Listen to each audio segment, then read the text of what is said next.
Hey guys, People here. I had this video all ready to go last night. I noticed this morning they had the finalists for that torpedo contest up and running, and my video's actually on there. So if you guys do have a Facebook account and you go to the World of Warships page, you can vote there.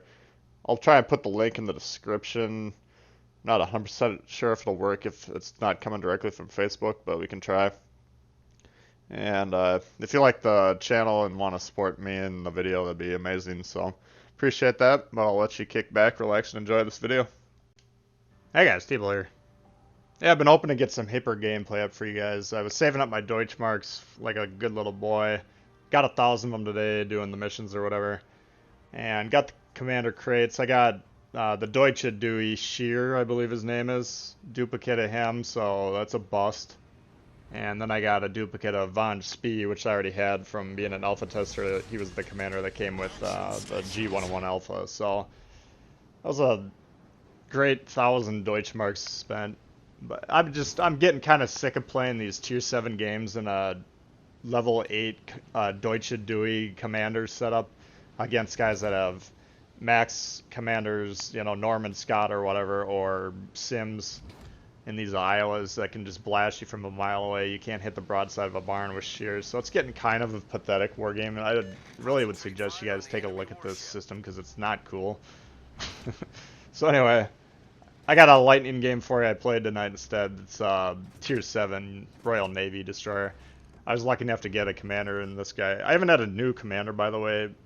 I've gotten all duplicates for about a month and a half, including all those weeks where they kept resetting the command or the campaign mission every 5 minutes. And you got like 10 extra shots at a commander. All of them were duplicates. I couldn't even tell you the last time I had a non-duplicate commander. But anyway, the lightning's fun. I got a good commander in there. So we're gonna take a look at this ship. Sorry for going on a rant, but I'm really just kind of getting sick of that crap. So I'll get to the Hipper again when I'm in the mood, dude. When I'm in a masochistic mood.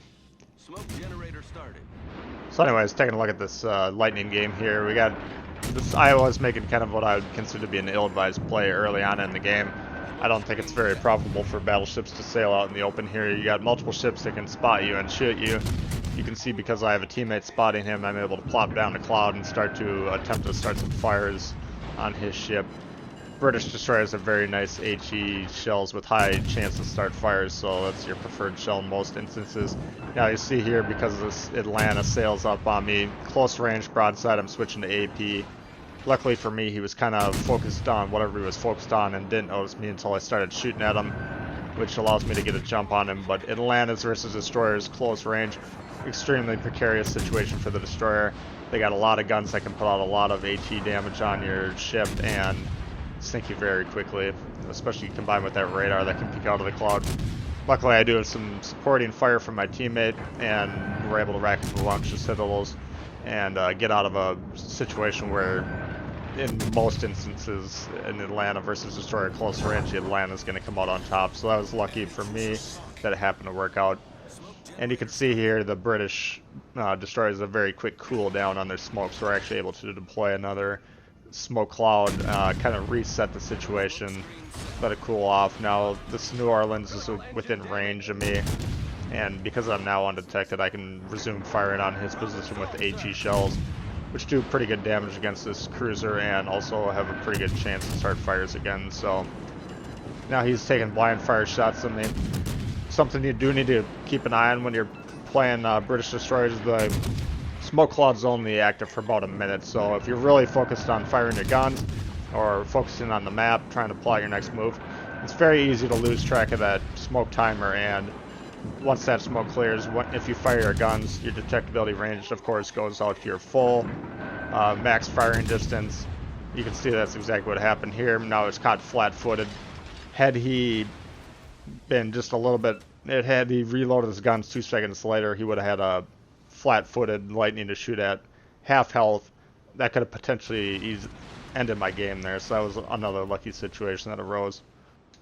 Now, it isn't to say that it is important for all destroyers to keep an eye on that smoke timer. It is, of course, but for British destroyers, again, it's a short duration smoke, so it's very easy to get kind of lost in the moment, and then if you're not keeping an eye on that, then you're you're subjecting yourself to potential incoming fire.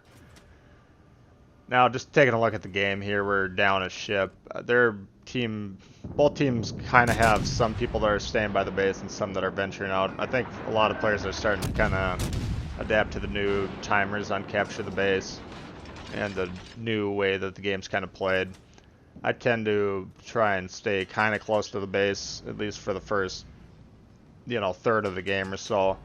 If they are able to sneak like a lone destroyer or something in your base, if you're too far away, by the time you're even able to turn around and start sailing back, the game can end. So I like to try and stay fairly close to the base just to keep an eye on things. You can see they were attempting to send a destroyer in there, but we were able to eliminate them.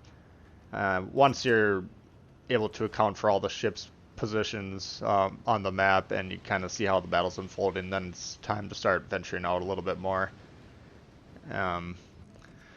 But I think prior to the update, a lot of players were playing the game purely as like a team deathmatch game, and in response to that, Wargaming was trying to tweak the timers to up the importance of the objectives, which I was in favor of. But I think now they're in kind of the data gathering phase, and they're seeing how the players are reacting to the new timers, the new rules. I'm going to give them the benefit of the doubt that they're evaluating the data. It probably takes them a while to get enough data to see how the games are playing out. And once they have that data available, they'll probably implement further tweaks if needed. So I'd suggest just hanging in there if you're frustrated with the game timers. I know a lot of people are, but we do need to give them time to evaluate it because they are trying to get everything just exactly right in terms of that. Now at this point in the game, we are up a ship and we have all 4 remaining enemy ships accounted for, so I'm trying to implement a play which I've talked about a lot, which is get some torpedoes in the water, smoke up, and then attempt to start fire on your intended target. If you set a fire and they use their damage control party, then any flood damage that's caused by your torpedoes is going to stick for about a minute, depending on their damage or their repair party. No, I'm sorry, their damage control party cooldown, which is causes them to be liable to a lot of flooding damage. Now there we get the flood before the fire, so that play didn't work out exactly as intended, but it's just as effective when you flip it around. If you cause a flood first and then they repair the flood damage and then you're able to set a fire, that's just as effective, especially if you're able to set multiple fires. So that's the play we're going for there. It doesn't quite work out, but that's a play that you definitely need to incorporate into your arsenal. As a destroyer player, it's extremely effective.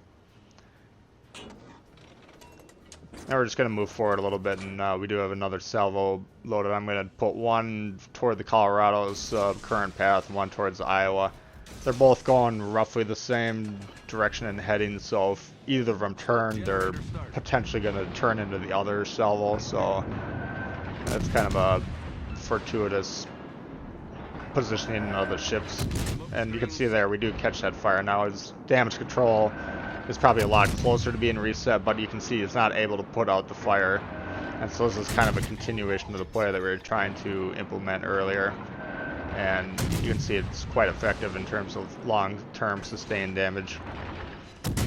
Now at this point we do have a similar situation as earlier. Mayoko kind of happens upon us and they're focused on the ship that is in front of them instead of us. So again, until we start putting some dents in their ship, they're not really going to notice us. At that point they deploy the sonar, which is basically even more effective as a radar at this close range, in that it can also detect torpedoes. But luckily they're broadside and we're able to put a lot of broadsides into them, and he got him. Now our smoke's about to run out. We're going to get some more torpedoes down. The situation's very dangerous. Obviously we've got a lot of close range ships, and immediately we're going to put another smoke charge down into the water and try and get undetected again. The Colorado did turn into the kind of the earlier torpedo path like I was talking about, but unfortunately that smoke that we deployed didn't quite cover our position in time, and I was able to blast us with a nice shot. So that ends that run. I think had we stayed alive, we would have been able to win that game because a Lightning with very good detectability versus torpedo range can easily take out 2 battleships if played correctly. Unfortunately, our remaining Vanguard isn't able to hold them off, and we do lose the game. But I thought the Jervis at Tier 6 was an excellent ship. I think the Lightning is even better at Tier 7. It's probably one of my favorite Tier 7 ships. I'm like 1 game away from fully upgrading it. I got 2 of the 3 upgrades on it so far, so if you're looking for a destroyer line to play, I would definitely recommend the British one. That's a lot of fun. And that's it for this video. I hope you enjoyed it. If you did, please hit the thumbs up. If you're new to the channel, consider subscribing. There's a lot of World of Warships coming all the time. Questions, comments for me, leave them below. I'd love to hear from you. If anyone's got a spare German commander for cruisers laying around that they don't want, feel free to send them my way. I wouldn't mind that at all. We'll see you guys all later. All right, peace.